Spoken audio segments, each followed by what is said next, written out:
Arc 5, Chapter 42, The Newest Hero and the Most Ancient Hero. An oppressive silence had fallen over the refugee shelter. There was the occasional faint sound of sobbing and someone nervously tapping their fingers on the floor. Listening to that unsettling backdrop, the girl hugged up her knees, feeling the coldness of the wall against her back. It was a little girl with blonde hair. Resting her chin on her small pale kneecaps, the girl gently wrapped her arms around the bundle at her side. Leaning against the girl's left shoulder, his head buried between his chest and his legs, was an even younger boy, the girl's younger brother. He had been crying wretchedly until now, but apparently tired from the sobbing, had fallen asleep. Wet tear tracks still lined down his cheeks, and the corners of his eyes were red from crying. The girl wanted to softly stroke his hair, but hesitated, afraid that it might wake him. If he could sleep, then it would be better if he kept on sleeping. While listening to her younger brother quietly snoring, she hoped that he might at least find some rest in his dreams, because the reality outside those dreams would be far too harsh for the little brother to bear. Though the same applied to the older sister, thinking about the little brother. Several hours had passed since the announcement that the towers that controlled the water gates of Pristella had been taken. That morning, the girl had been outside the city square with her little brother when they heard the broadcast. She could not believe her ears at the time she heard those words, full of hate and malice, worrying for her parents as she listened to the unacceptable ultimatum. The girl took her frightened little brother by the hand and ran to the shelter with the adults around her. If an unexpected situation occurs, quickly retreat to the shelters. That had been the emergency response procedure broadcasted from City Hall every morning. Honestly, the girl did not remember paying a lot of attention to the morning broadcast, aside from the songstress's songs, but those words nevertheless remained at the back of her mind, and so she had immediately remembered them at the time of the emergency. However, the girl nor the surrounding adults seemed to have any idea about what to do once they were inside the refugee shelters. Witch cult, towers, water gates, demands. That vile woman's ear-piercing voice showered abuse upon the frightened people. Every single one of her deranged, senseless words filled the girl and the adults' minds with dread. Trapped in this dark shelter, they knew nothing of what was happening outside.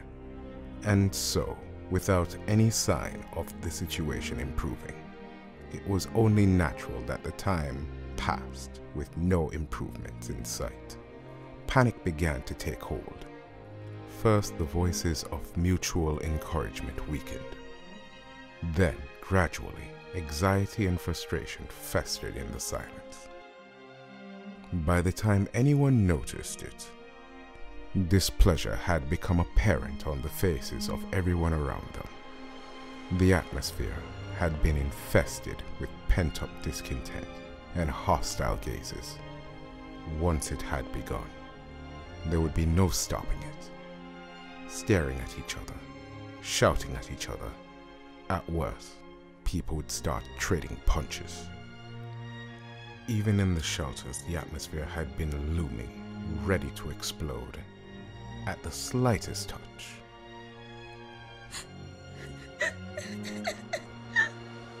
Yet, just before the bloodshed began, the perilous air had been shattered by the girl's crying. Little brother.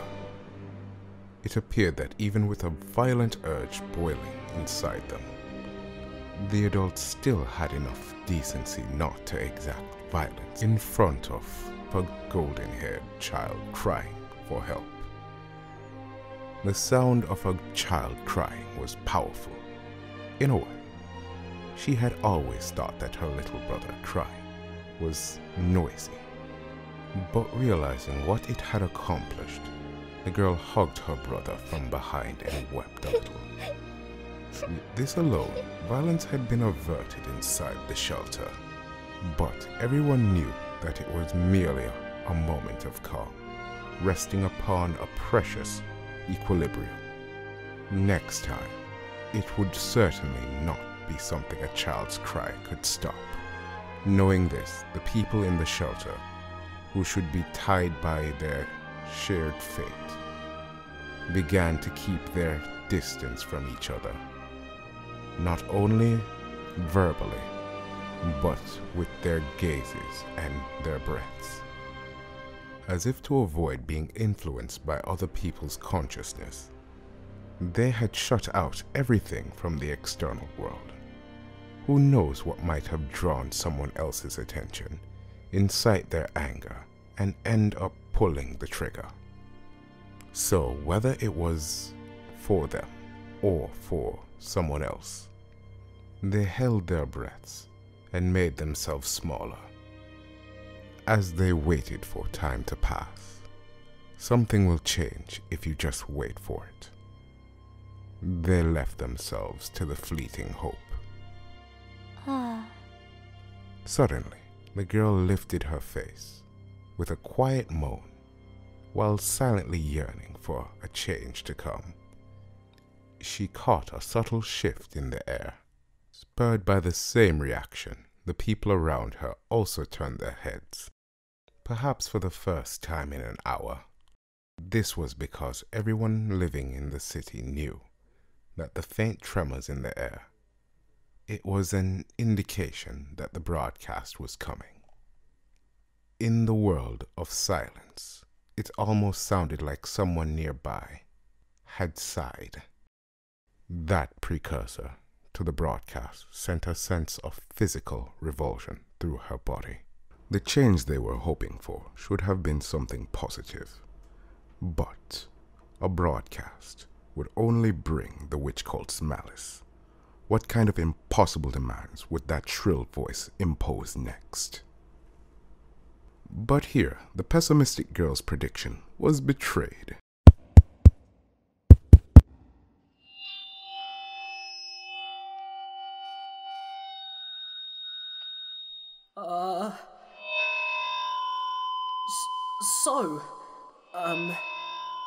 Can everyone hear me properly? Mic test, 1 2, 1 2.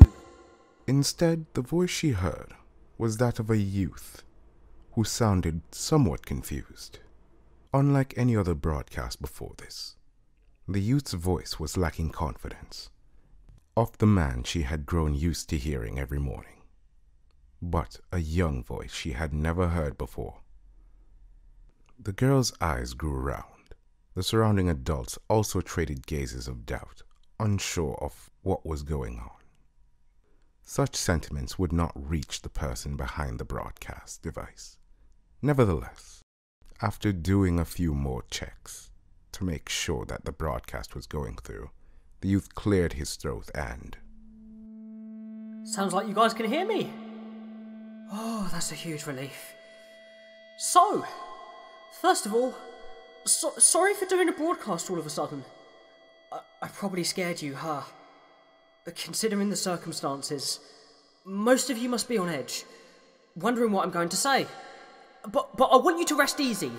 The witch cult aren't the ones doing this broadcast right now. First of all, I would like you to understand that. Huh?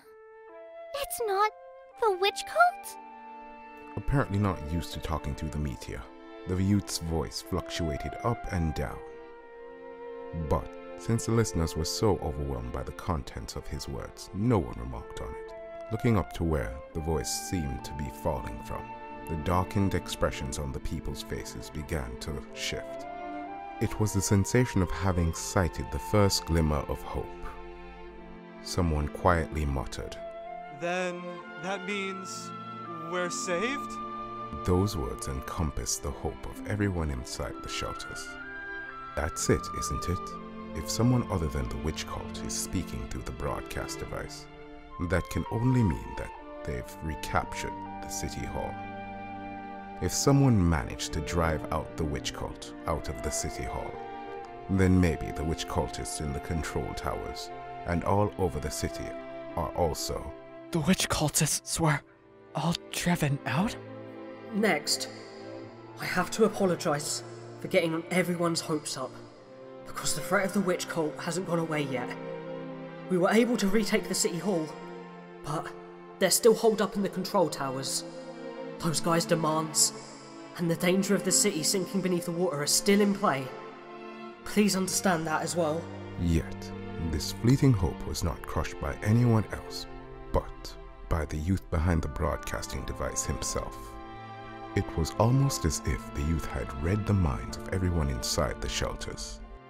But wasn't it far too cruel to extinguish their fledgling hopes like this? Someone who had unwittingly stood up with expectations in their eyes sat down again.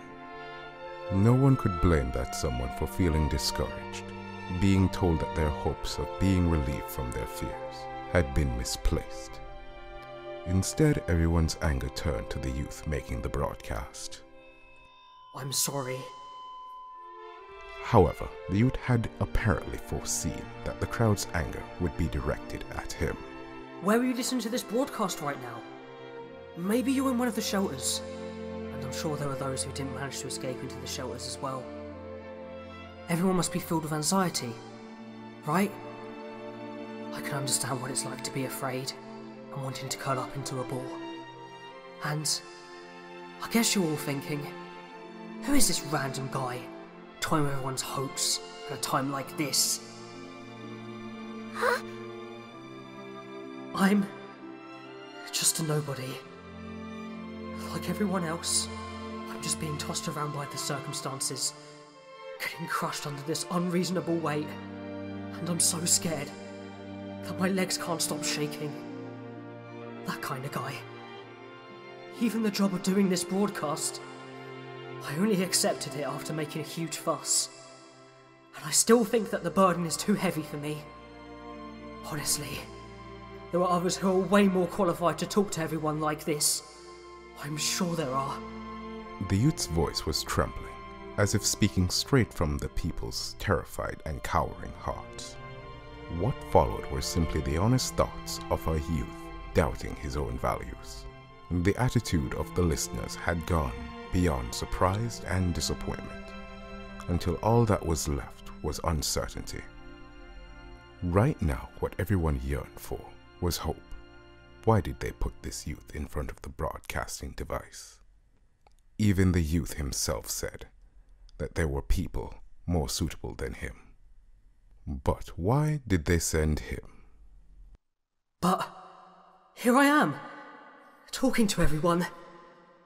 So many people greater than I am, told me that I should do it, that it wouldn't be totally pointless. But can you hear my voice trembling? Speaking in front of people isn't my strong suit. I'm not good with words, and I don't have the charisma to lead everyone. I'm weak, helpless, and even here, in such an important position, I can't help but want to run away. The tone of his voice gradually fell, as if dragging the hearts of the listeners into the abyss. That weak, faltering voice sounded like it was cracking through a chest, shrunken by anxiety, only tangled up at his stomach. If the youth behind that voice were within arm's reach, she would have liked to plug his mouth, to shut him up. One-chan. Before she knew it, her younger brother had woken up. Hearing that call, the girl hugged her little brother's ears, as if to keep that wimp's voice from sneaking in and infecting him with cowardice. But as the price for protecting her little brother, that voice continued to cause the girl's eardrums to quake, drawing her into weakness. Still, the youth's voice went on. I don't know what I can do. What I really want is to just plug my ears, hold my head, hide in a corner by myself, and wait for someone else to fix everything for me. No. Squeezing her eyes shut, the girl shook her head, as if rejecting that sense of helplessness and despair. She knew that, even without having him remind her. What the youth was saying was nothing less than the inner thoughts of everyone in the city, frightened by the threat of the witch cult. It was the weakness nested inside the girl's body. It was the cowardice rooted in the depths of the adults' hearts. It was the unbearable dread tormenting her little brother's soul. Surely it was something nobody could do anything about, and to face that unreasonable reality in spite of this. But since I can't run away, I'll fight. That's just the kind of guy I am. Saying this, the youth's voice was clearly quivering. Huh? Not sure if she misheard it. The girl opened her eyes and looked around her. The owner of the voice could not be found there. But all around, she could see astounded faces just like her own. The voice paused for a moment, as if choosing its next words. And let me ask you again, everyone listening to this voice, where are you now? Have you escaped into a refuge shelter? Are you hiding inside your house? Are you trembling alone? Are you with someone? Are you with the person most important to you? Or, even if you're next to an unfamiliar face, is it a face that you have grown to know over the past few hours? What is he talking about? It's a pretty arbitrary request, and it may be difficult, but please don't be alone. When a person's alone, they just start coming up with lame ideas. I know that from experience. Trust me.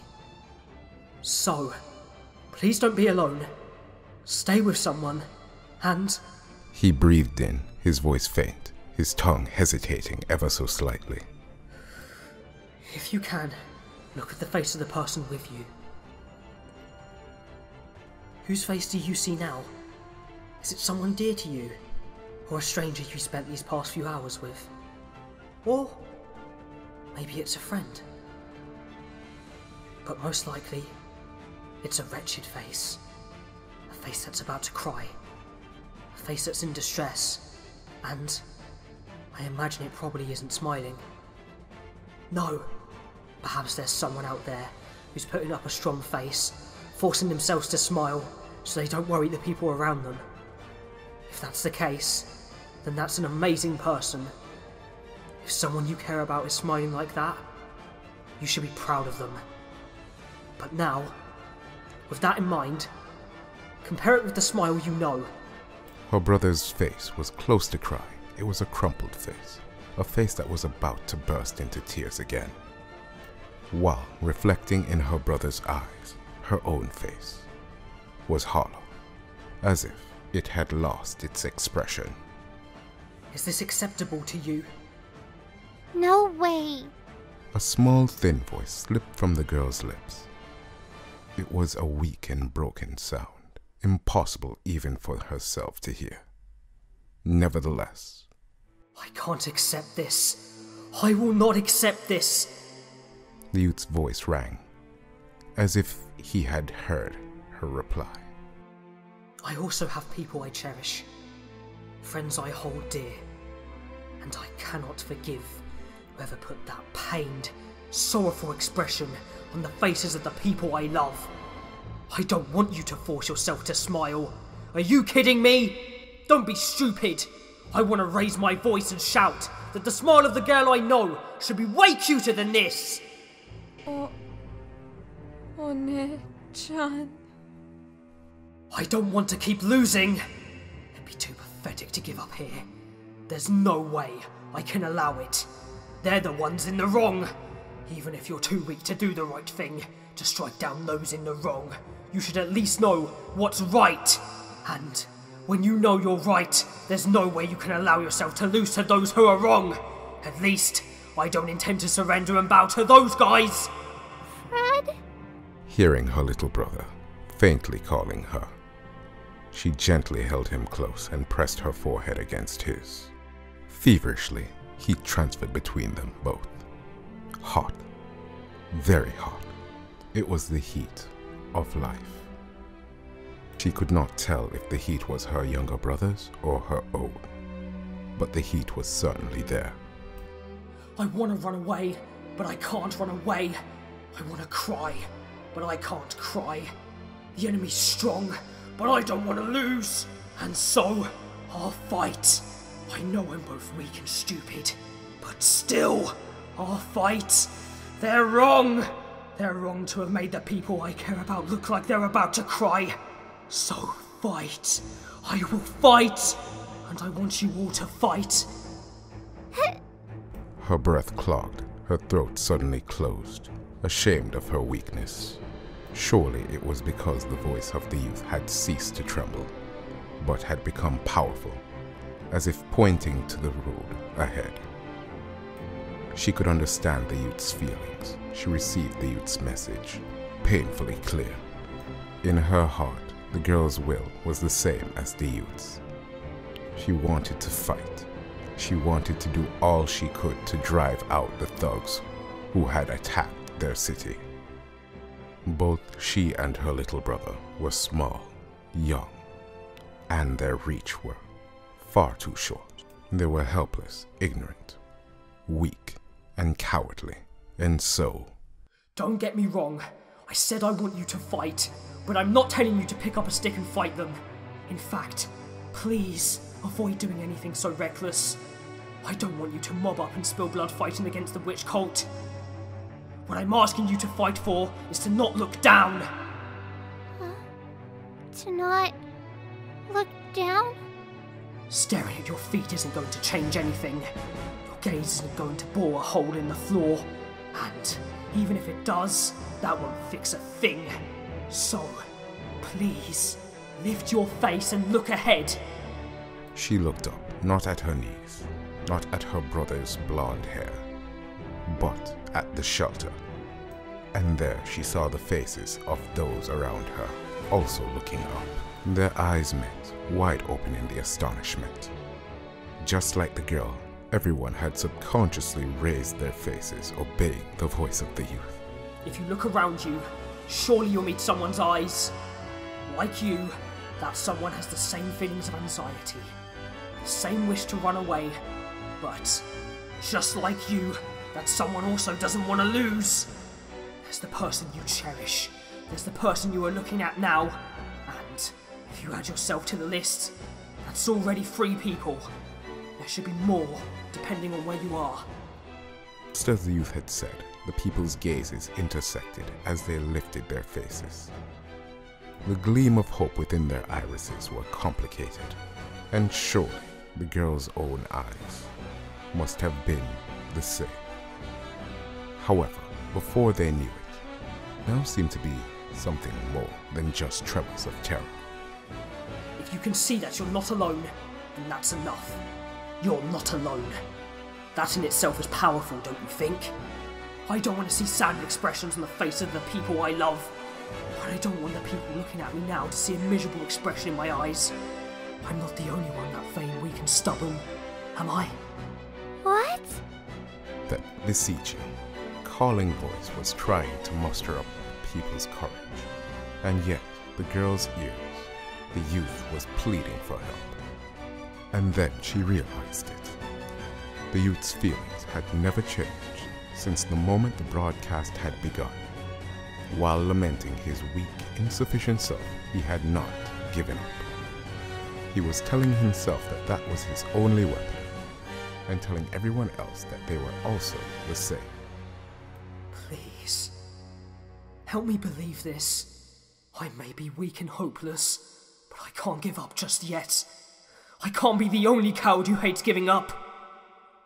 Please, help me believe that.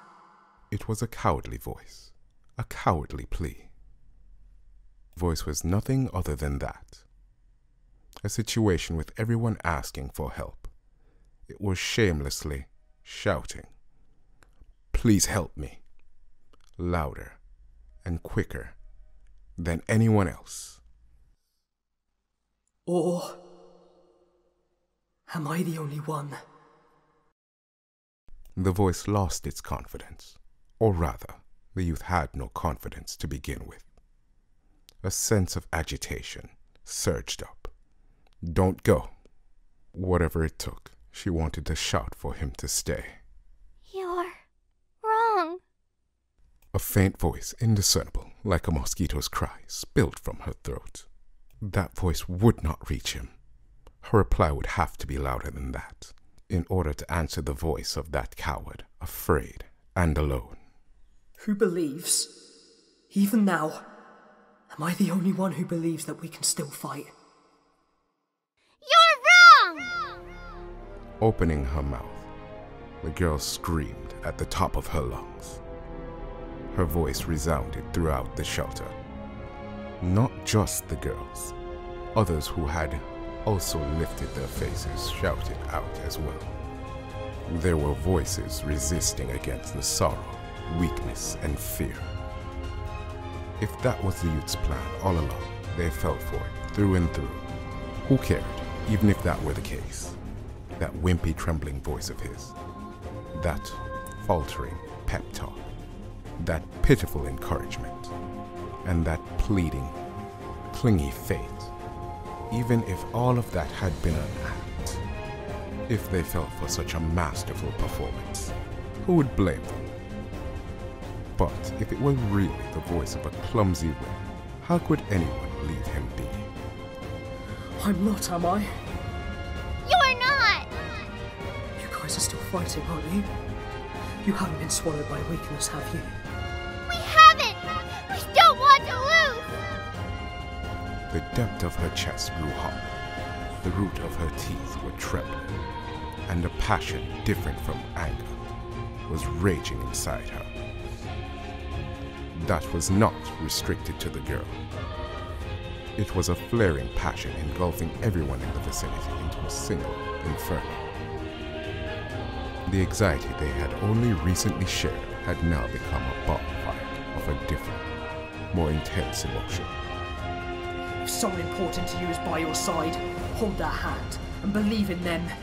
If you're with someone you don't know, give them a nod and assure them you'll do your best together. Because neither you nor that person have been crushed by defeat, nor are you about to give up fighting.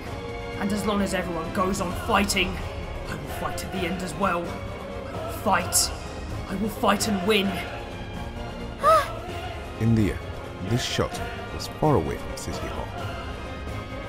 No matter how loudly they shouted here, no matter how much they screamed, they felt the same.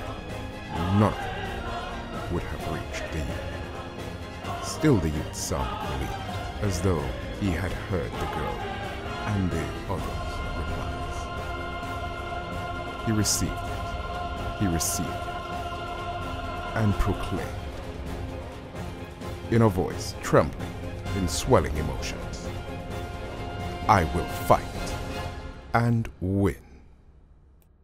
There was no question that it was possible, only faith that surely he was able to do it. Just as the youth believed that the girl and the people of the city would not be beaten by despair, the girl and the citizens believed that the youth behind the voice would prevail in the perilous battle ahead. Why did they believe it? Because surely this voice. My name is Natsuki Subaru. I am the spiritual arts user who defeated the witch cult Sin Archbishop of Sloth. An uproar at the revelation of the youth's identity. The girl did not quite understand the significance of the declaration, but this was not the case for the people around her. The impact was overwhelming, and certainly not in the negative case. At first they were shocked, and then the comprehension followed. Hope and faith spread explosively as even the girl's heart was swallowed by that wave of emotion. My colleagues and I will do everything to take care of the witch cult in this city. So please believe in us and fight on. Hold on to the hands of the people precious to you, and cast away the weak part of your heart that wish to surrender. And leave the rest to me!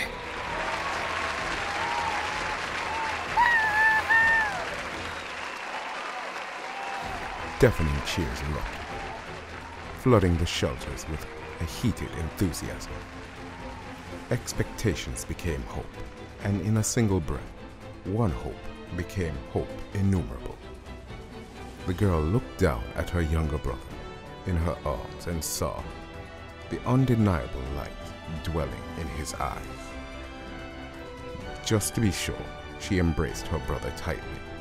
Once more, her brother's arms wrapped around her body in return, and while savoring the warmth of that embrace, the girl looked up towards the ceiling, unable to hide his fear or apprehension. That youth nevertheless took on the hopes of every person in the city and declared that he would fight. The girl closed her eyes, sketching out the image of the hero, whose face she did not even know, and prayed every imaginable good fortune upon him. Because surely he must just be a commonplace youth, unreasonably struggling for the sake of someone important to him. Subaru slowly stepped back from the meteor, shaped like a gramophone. Nervous sweat had completely drenched his forehead, leaning against a nearby workbench. He roughly swiped it off his brow. Taking deep breath after deep breath, he wondered if the device was picking up that sound. But when he looked to Anastasia, who was in charge of operating the device beside him, it seemed she had already safely powered it off. Instantly, he was washed over with relief. That was exhausting. He spilt a sigh as his head churned with unimaginable fatigue. Honestly, he was in such a trance while he spoke that he could barely remember a thing he had said. It was not that he had forgotten everything, but the memories were too vague in places. And there was the draft of the speech that had been given by Anastasia as a memo.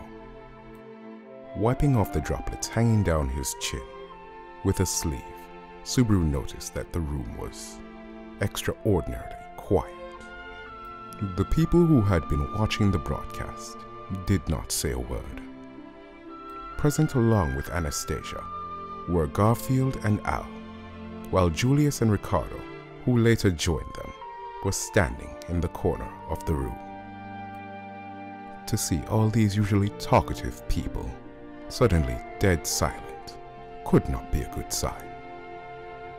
Perhaps his broadcast had been that bad and incoherent. Natsuki-kun. Oh, I'm sorry. I'll do better next time. Why are you apologizing? Strange kid.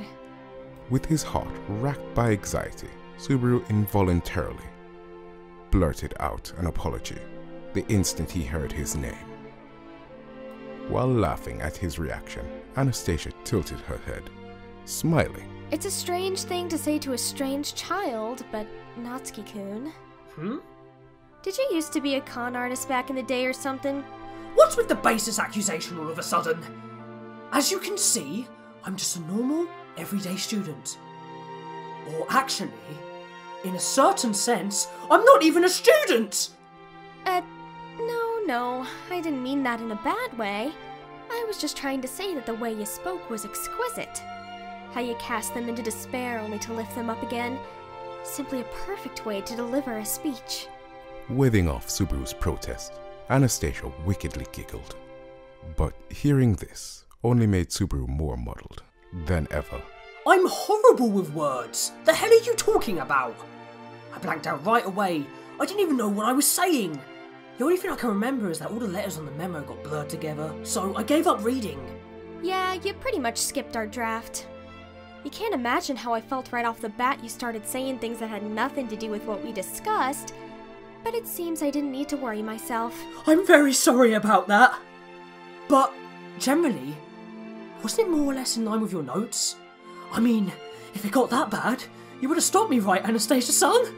The notes in his hand, the cheat sheet he had forgotten about at the most crucial moment, was filled with a flowery orientory design to clear away the anxiety of the people in the city.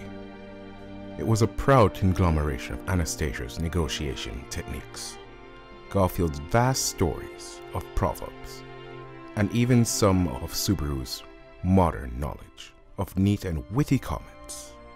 Even though he had not been able to read from it when it actually mattered, he probably had some of the ideas floating around in his head, and wound up including them in his speech, one way or another. I don't know how to put this, but Natsuki-kun, your speech didn't even touch on anything in the notes. I mean, none at all. Eh?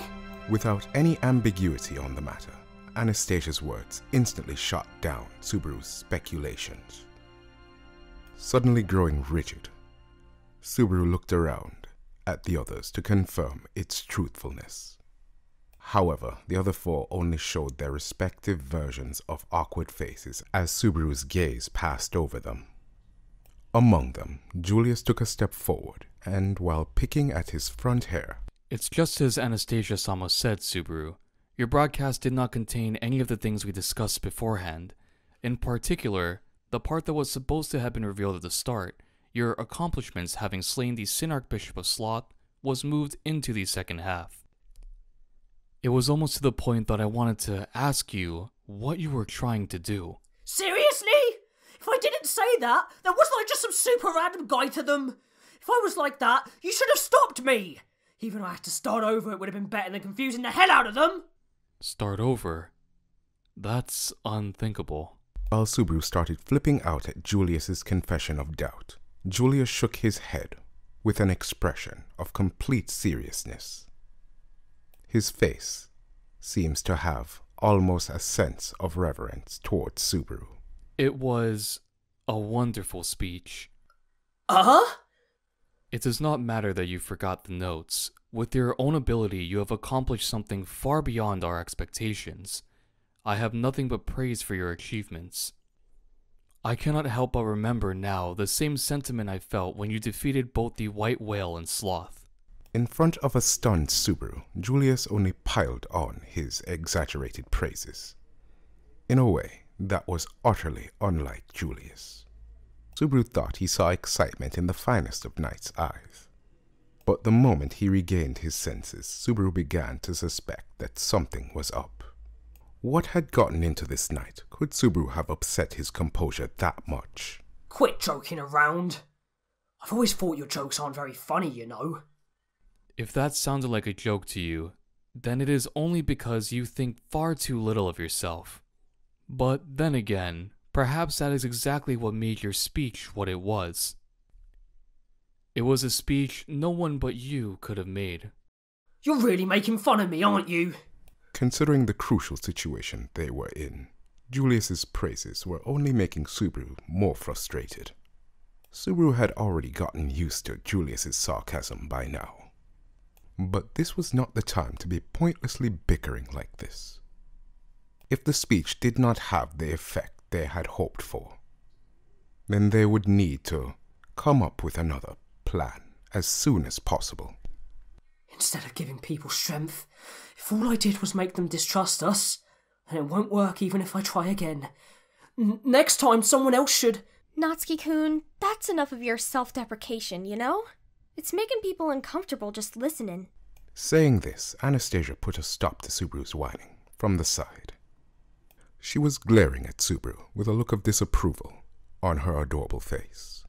Your speech was exceptionally effective. Guess I have to spell it out for you, since you can't seem to realize it yourself. Natsuki-kun, your speech was more perfect than we could have ever imagined. You got the talent of a true instigator, you know. I'm with the young miss, you know. That gave me shivers. What's in your words? You make it look easy, bro. The way you tricked Amelia-sama, Cruz-sama, and that little girl and the dragon into falling over for you, am I right? Both of you are saying things I can't just let slide. What do you mean, tricked? Who are you calling an instigator? listening to their overly scandalous evolutions. Subaru raised his voice. But Anastasia and Ricardo only innocently looked at each other and shrugged. And now, seeing how everyone seemed to be in on it, Subaru began to suspect that they were not entirely joking. This grew all the more obvious upon seeing Garfiel squatting on the floor, watching him. Captain? Garfiel, what did you think? Captain's the captain, all right. It was no mistake to follow you and leave the sanctuary. That's what I think. Your expectations are always a bit too heavy on me. Well, that's the result of your own actions. Ain't that right, Captain? Garfiel got up and walked over to him, flashing his fangs in a smile. Seeing this, Subaru exhaled a sigh through his nostrils. In that case, running away from my responsibilities would be the same as giving up, wouldn't it? I don't want that to happen. That's probably what I said in the broadcast, right? There you go. Anastasia smiled while watching Subaru scratching his head. Looking deflated, as if now just only accepting this. She just pumped up her little chest at this unexpectedly good outcome and softly rubbed her scarf with her hand. In fact, you've raised everyone's morale so high that I'm getting worried they'll start doing something stupid. Even here, you've got us pumped full of spear because of Wrath's influence, you know? If you exaggerate like that, I'm gonna think you're pulling my leg again. Seriously, just how good of a radio DJ or military captain would I be anyway? Getting hoisted up higher and higher was only making it harder to wrap his head around it. Tearing himself away from the whirlpool of warm gazes, Subaru slowly walked up to the meteor once more. In any case, if that speech made a difference, that's better than anything. Hopefully this will be enough to stave off any more violence in shelters. So, any thoughts on our next step? Now that the citizens were calmed down, we've taken care of everything apart from the root cause itself. However, after Natsuki-kun's speech, the witch cult definitely knows about our intentions now. Wonder what their reaction will be. Like you guys said, aside from the fact that it'd be irrational, there isn't much else to go on. At the same time, we must settle this as soon as possible. Regardless of the effectiveness of Subaru's speech, it did not change the fact that the means to destroy the city was still in the hands of the lunatics. Even with the greatest of optimisms, chances were the water gates would still be released at the stroke of midnight, and the city would be swallowed beneath the flood. No matter what, they must end this before that happens. And to do this, we'll need to capture all 4 towers at once, correct? There are 4 Sin Archbishops, and 2 enemies we don't know about. We'll need to consult with our forces on how to tackle this. Simultaneously capturing all 4 cities was the necessary condition for saving the city. Concentrating their forces like they did for the assault on the city hall would not work here, since as soon as they attacked any of the towers, there would be the risk of the other 3 releasing the floodgates. Subaru was not confident that they would survive these odds 4 times in a row. Up against 6 major enemies, their fighting strength was... It's... difficult, hand. There's a chance it could turn into a repeat of our attack on the city hall. But, if we could have at least one more card. In that case, how about a joker? While Subaru counted their forces on the fingers on his hand, a voice abruptly interrupted. Without thinking, Subaru turned towards the figure standing at the entrance of the room and... Sounds like I last saw you. Your evaluation of yourself has gone up quite a bit. Not nearly as much as you, Mr. Natsuki, being asked to make big speeches and all. I never thought I had a hero among my friends, but I guess I was wrong. Still don't think it suits me, though. Seeing the figure shoot him a malicious smile, Subaru shrugged his shoulders and laughed. Then, walking up to the entrance, he gave that smiling figure a high 5. Watching this reunion, Garfield's face also brightened. Otto bro! You're safe, ain't ya? At Garfield's delighted call, Otto, who had been missing since the trouble started, answered with a nod. Aside from the dirt on his clothing, Otto seemed completely unhurt joining them. He gave the approaching Garfield a high five as well. I barely escaped with my life. It's a miracle that I survived and somehow made it here alive. Glad to see that you two are safe. Though I know you guys are way harder to kill than I am, so I wasn't all that worried. Is that right? Actually, I wasn't all that worried about you either. What is that? I don't know. That's just Otto Bro's natural vibes, maybe. Can't you worry about me a little more? In this kind of crisis, it was extremely dangerous to be out there alone, you know? But in reality, he did manage to rejoin them, so that wasn't very convincing. Anyway, while they were in the middle of their joyous reunion, Anastasia clapped her hands and squeezed herself into the conversation. All right, calm down.